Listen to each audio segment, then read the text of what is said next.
Itsura ng bahay ni Eman, ikinalungkot na marami. Manny, unfair nga ba ang pagtrato kay Eman? Kilalang kilala sa bansa si Manny Pacquiao bilang isang bilyonaryo, boxing legend at dating senador.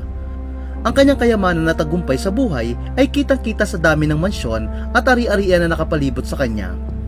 Sa kabila ng lahat ng ito, labis ang pagkadismaya ng publiko na makita ang simpleng tirahan ng isa pa niyang anak na si Eman.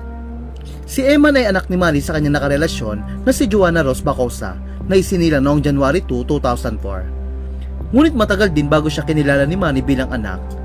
Sa isang emosyonal na panayam kay Jessica Soho sa Kapuso Mo Jessica Soho nitong linggo, ikinuwento ni Eman ang kanilang muling pagtatagpo ni Manny noong 2022. Ito umano ang oras sa tila formal na siyang tinanggap ni Manny bilang anak. Ani Eman, noong 2022, bumisita kami kay Daddy, pinapasok po kami. Tapos niyakap po ako ng daddy ko ng mahigpit. Ako, pinipigilan ko ang luha ko. Sobrang saya ko po talaga na nakita ko po siya noon.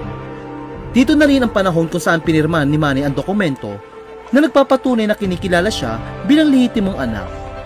Madamdaming kwento ni Eman, parang bumawi po siya sa akin. Sabi ko, hala thank you Lord, pumasok po ako ng kwarto, doon po ako umiyak. Samantala, bukod sa matinding emosyonal na panayam nila, ipinakita rin ni Eman sa panayam ang kanyang buhay.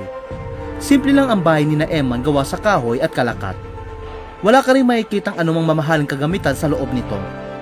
Sa ikalawang palapag ng kanilang bahay, siya'y natutulog sa hapag na may maliit na foam. Hindi mo nga aakalain na anak siya ng isang bilyonaryong tulad ni Manny. Habang napakaraming mansyon ang pag-aari ng pambansang kamao. At may mga mansyon pa nga halos hindi na nila matirhan dahil sa dami ng kanilang ari-arian. Labis na ikinalungkot at pinagtataka ng marami na hindi man lang niya mabigyan ng kahit simpleng ngunit maayos sa tahanan ng kanyang anak.